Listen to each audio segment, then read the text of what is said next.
In this video, I'm going to race through almost 100 years of Roman history, looking at how the Republic went from tensions to full-on civil war.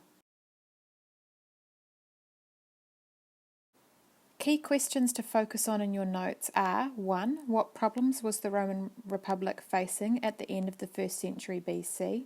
2. What precedents and problems did the populares politicians cause? 3. What problems did the optimates cause? And 4. How did Caesar become the dictator of Rome? Towards the end of the 1st century BC, Rome was facing a number of problems. Firstly, prolonged wars in foreign territory required bigger and better armies. Secondly, high numbers of slaves were used by rich patricians on their land, rather than them employing poor plebeians. Thirdly, those desperate plebeians flooded into Rome, where they lived in substandard conditions and still struggled to find employment.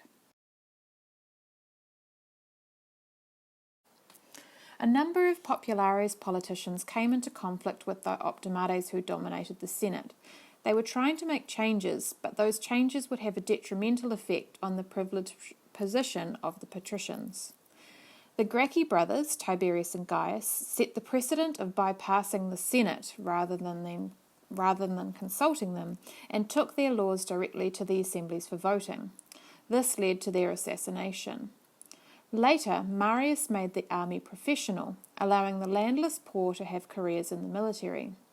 This had a positive effect in that it increased the number of Roman soldiers available, but it also meant that these men needed payment. This was organised by their generals, which created an unbreakable bond between the generals and their veterans. These generals could then use their veterans as private armies if they needed. We see the consequences of this in Sulla. He was the first man to march on Rome with his Roman army.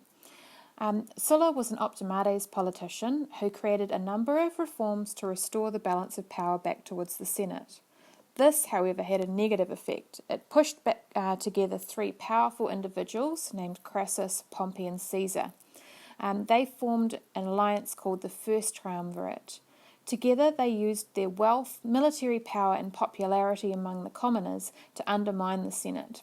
They then fell out once their individual ambitions had been achieved. The climax of Rome's civil war was the conflict between Pompey, who now supported the optimates, and Caesar, who was representing the populares. After Caesar defeated him in the Battle of Pharsalus, Pompey was assassinated in Egypt. This left Caesar as effectively Rome's sole ruler. During his dictatorship, he attempted to reform Roman society and government so that it was stable. That way, he could then depart to the east, where he was planning to campaign against the Parthians, who were a long-standing enemy of Rome.